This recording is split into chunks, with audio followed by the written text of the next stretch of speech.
Bollywood heroine Samantha social మీడియాలో చాలా యాక్టివ్గా ఉంటారని తెలిసిందే. తన ఆరోగ్యానికి సంబంధించిన విషయాలతో పాటు వ్యక్తిగత సమాచారాన్ని కూడా అభిమానులతో ఆమె పంచుకుంటూ ఉంటారు.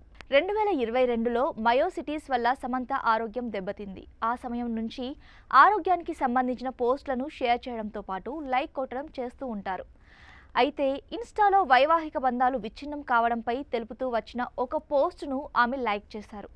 అనారోగ్యంతో ఇబ్బంది పడుతున్న భార్యను వదిలించుకునేందుకే భర్త మొగ్గు చూపుతున్నారనే ఒక సర్వే గురించి ఆ పోస్ట్లో ఉంది. దానిని సమంత లైక్ చేయడంతో వైరల్ అవుతోంది. ఇన్స్టాగ్రామ్లో సక్సెస్ వర్స్ పేరుతో ఉన్న ఒక ఖాతాలో ఆ పోస్ట్ షేర్ చేశారు.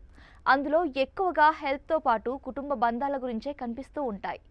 ఈ క్రమంలో వారు ఒక సర్వే గురించి ఇలా పంచుకున్నారు.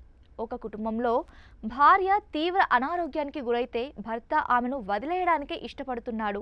ఒకవేళ భర్త అనారోగ్యానికి గురైతే భార్య మాత్రం అతడిని విడిచిపెట్టడం లేదు. ఒక సర్వేలో ఇది నిర్ధారించబడింది. పురుషులు తమ భాగస్వామికి ప్రాణాంతక అనారోగ్యం వస్తే ఆమెను వదిలించుకునేందుకు ప్రతి 1000 మందిలో 624 మంది ఉన్నారని గణాంకాలతో సహా ఆ సర్వేలో చెప్పబడింది.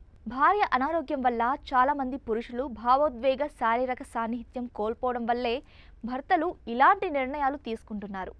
అనారోగ్యం సమయంలో భార్యను వదిలేయడం వెనక దాగి ఉన్న పూర్తి విషయాలు ఇంకా ఏమున్నాయో నేటి ప్రపంచానికి తెలుపుదాం అని సమంత లైక్ చేసిన పోస్ట్లో ఉంది. సుమారు 60,000కు పైగానే ఆ పోస్ట్ను లైక్ చేశారు. భర్తతో విడిపోయిన సమంత ఇలాంటి పోస్ట్ను లైక్ చేయడంతో నెట్టింట వైరల్ అవుతోంది. 2021లోనే తన భర్తతో విడిపోతున్నట్లు సమంత ప్రకటించారు. అయితే 2022లో తను మయోసిటీస్ వల్ల తీవ్రమైన అనారోగ్యానికి గురైనట్లు చెప్పారు. దానికి చికిత్స పొందుతూనే ఖుషీ, శాకుంతలం సినిమాలు చేశారు. అయితే ప్రస్తుతం ఆమె పూర్తి ఆరోగ్యంగానే ఉన్నారు. ఇప్పుడిప్పుడే మళ్ళీ పలు సినిమాలతో బిజీ అవుతున్నారు.